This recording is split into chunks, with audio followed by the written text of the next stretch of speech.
All right, let's go for a little hike up there. Dun dun dun. Hello and good day.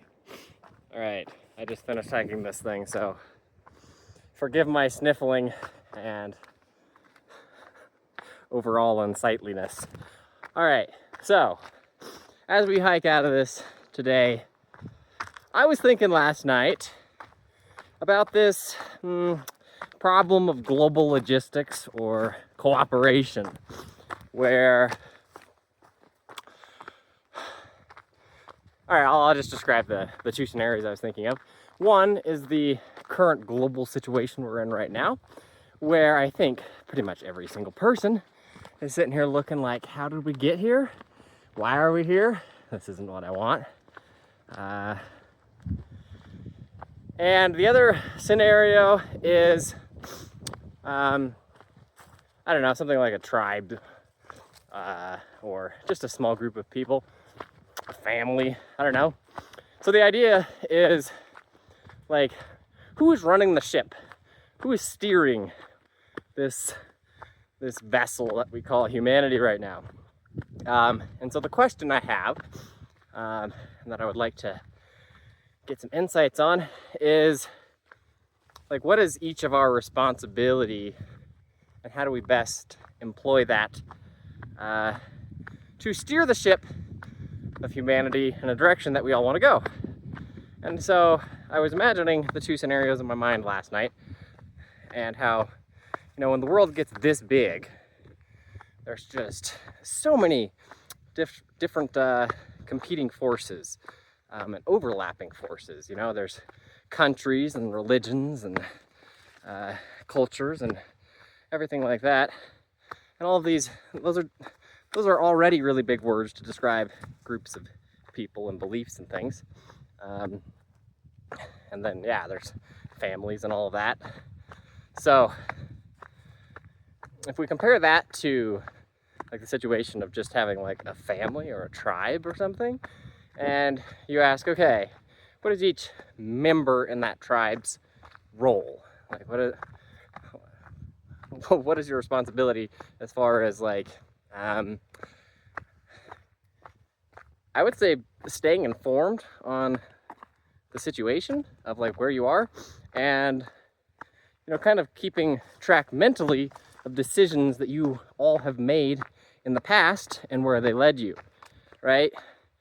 So, like, in a tribal or a small scale sense, I think there's a tremendous amount of responsibility on each person, because, well, this is the question. Is it because you actually have much more influence when there's only a handful of people? You know, you are providing a good portion of, like, the total supplies and sustenance of your group, as well as the overall brain power of your group. So is it because you actually, there's, like, more of a reward, an incentive to be engaged? Or is it, I don't know. I mean, certainly it's a lot more rewarding in the sense that you can see what your actions are doing. Like, if you're in your tribal council meeting and you're deciding whether to stay where you are or migrate, your vote, your decision here, and even the things that you say and the arguments you bring forth can, like, heavily impact the discussion, if not the entire decision. And so, as humans, we like to have that, well, it's just brains in general, I think, that nice feedback loop of action, reaction. It's something that's very rewarding, and it's the easiest way to learn, compared to the situation we're all in, where it's just like you do something and then there's action and reaction, and maybe there's some echo of your action in the grand scheme of things, but really probably not anything discernible to you. So in that sense, I think it kind of, disincentivizes people to be engaged with politics, be engaged with, I don't know, the direction that this ship of humanity is going. Isn't that beautiful? So,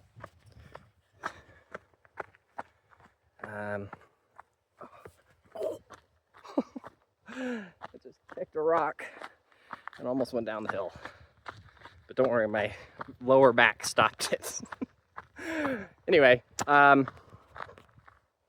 so let's see. How does this answer the question of what our responsibilities are? I mean, I think it's not like the same situation. Yeah, it's not like a simple chain of events like I just kind of described for a tribe or a small group of people, where you can look at what's happening, you can look at where you've been, and you can be like, okay, well, this is what we know, and I can easily describe this to the elders, and we can all decide together on this direct course of action that we're going to take right now. There's so many more things at play where I don't even think that even if you were omniscient or whatever, that you would be able to even make the argument, like, what would that look like in the world today? Like, because as much as I think we want to believe that there's just a few things that you could change in the world and it would solve so many of our problems, I mean, I think that's kind of true to maybe some extent. There's definitely some big things, but I think, really, if we're being honest, it's going to be micromanaging kind of all the way down a little bit. And so if it were up to you to even make the argument of what to micromanage at each level, what to change in terms of every single interaction and everything that people do, you wouldn't even be able to make that argument during your lifetime, and by the time you did, the situation would change. So it's not feasible for us to all inform ourselves in the same way that you would in a small group of people sense. So something of a hierarchy maybe makes sense. That's the first idea that comes to mind, which is, I guess, kind of like what the world does, with politics. You've got, the people that are supposed to be represented by politicians who kind of think about these higher level macroeconomics and just global behaviors and things, and it's up to them to handle the big stuff. And who handles the small stuff, though? Because it can't really be on the individual people. I mean, individual people are great, actually, at handling all of that micromanaging stuff, to the point where you don't need any kind of oversight committee in a lot of places between people that are able to get along. There's just more examples of that than people that don't get along, I would say. But there's certain historical events and other things, I think, that cause people to get into conflict, and that's where we see a lot of this stuff that needs macro managing. But anyway, where was I going with that? Oh, just to say that, I don't think we're really even doing any job of micromanaging on the level that we would need to effectively steer the ship. So I don't think we can have like this same kind of vision where you're like, we're gonna move, we're gonna migrate, and it's gonna have this effect. We're gonna, as a tribe, migrate to the south, and it's gonna be warmer. It is so much chaos that even if you were able to define what a migration to the south would mean in this larger analogy, by the time you got there, you wouldn't even know if it was going to be warmer there or not. So I think a certain bit of increased reaction speed, maybe, I don't know, it's another idea, just popped into my head. But if you didn't have to see as far, but you could react faster, then you wouldn't, then it wouldn't matter so much maybe, right? You could start your migration, and if it turned out to be bad, then as long as you have other options along the way, and you're not completely surrounded by pitfalls and just catastrophe, then you could change direction to a place, a future that was better. So, I mean, that would be great, but I feel like the very hierarchy that we talked about that can handle these big macro events is a trade-off where the larger it gets, the more encumbered it becomes, the slower it becomes. And so you lose that reaction speed, and I don't think we get any kind of great foresight as a trade-off there. So we're really, as the world gets bigger and bigger and bigger, technology advances faster and faster and faster. It's basically like the event horizon of darkness is closing in on us. And so we can't really see where we're going. And we're getting there even faster. And our ability to steer as we go into the darkness is getting more and more difficult, slower and slower, right? So that's just a bad combination of things that I think would be great to deal with, especially because I think there's this general idea. What am I hearing? Nothing. Maybe. We'll see if I'm crazy. Okay, well, we already know that, but we'll see if I'm more crazy. Like, I think, at least, I don't know, in my generation, the people that I know and the media that I consume, that it is, our broad view as humans that we're going to continue to expand, and like any idea that population might decrease is kind of, if not out of the question, it would be a catastrophe. It's like, this is the end of the world if there's ever a year where the number of people is less than the year before. Like we think that people are just gonna stop existing soon after that, which I don't think so. And maybe we'll talk about the ideal number of people that there should be some other time, because it is a very interesting question that I thought a little bit about. But for now, let's just suffice it to say that if the population continues to increase, then on top of the compounding technological advancement, we're going to continue to see our ability to steer the ship of humanity decrease. And that's just very dangerous. It's like you're building momentum and mass, and you're charging straight into the darkness, and there might be a brick wall, and that would just be pretty bad catastrophe. So, all right, I'm getting rained on. I think I'm going to put you away here.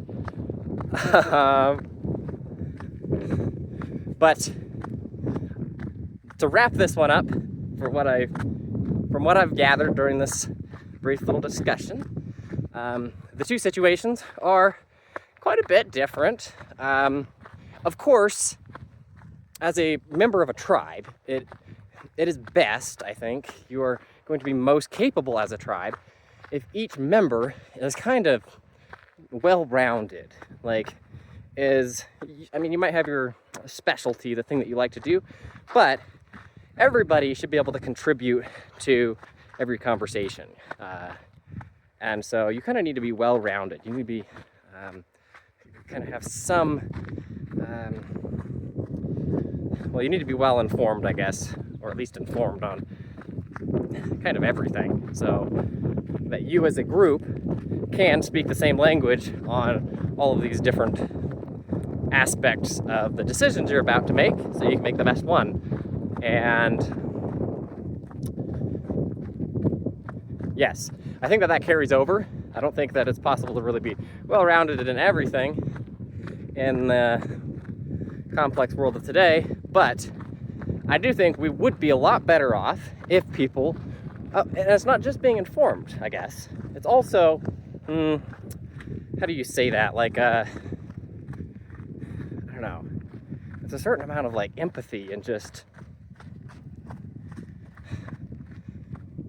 I don't know. What do you describe that? It's like not just book smarts and street smarts and just, I don't know. It's a combination of kind of everything, because like in interacting with other people, you need diplomacy and how you behave and interact with them, but you also need to actually know things, so you're contributing. So I guess it's kind of something like that. And then in cases of like disputes, small disputes and things, they don't escalate. You're able to de-escalate. So that's not really satisfactory to me, as far as an explanation of like what we generally need to do. But I do think that, yeah, okay, it's easy to come up with a handful of things that where the world would be better if we were all better at de-escalation. I guess that would be like go a long way. But it's it's easy to say that when it's, you know, you're alone on a mountain. But when you're literally being oppressed or forced to live a kind of, I don't know, unfair life, unfair situation, it's really hard not to be resentful of that and to be like, what? It's my duty to de-escalate, whereas the people in charge can escalate and do whatever they want. So, I don't know. Definitely, we need to tackle things on the top, especially right now, today's world. But we also got today's world, I think, because, I mean, it's one of those, what comes first, like the enlightenment of the people, or the, I don't know, the enlightenment of the politicians or something, where it's kind of, they both have to happen at the same time to really like see effective change and for that change to last. And so I think that's why it's such slow progress. And I don't know if the progress is fast enough to handle this collapsing event horizon around us, but I guess I'm here in hopes that it is. So, yes, I don't know what I can conclude from this, but just if we're all the best we can be, then certainly that would help, at least on the preparedness front. And who knows what we will find before us. All right, I'm out.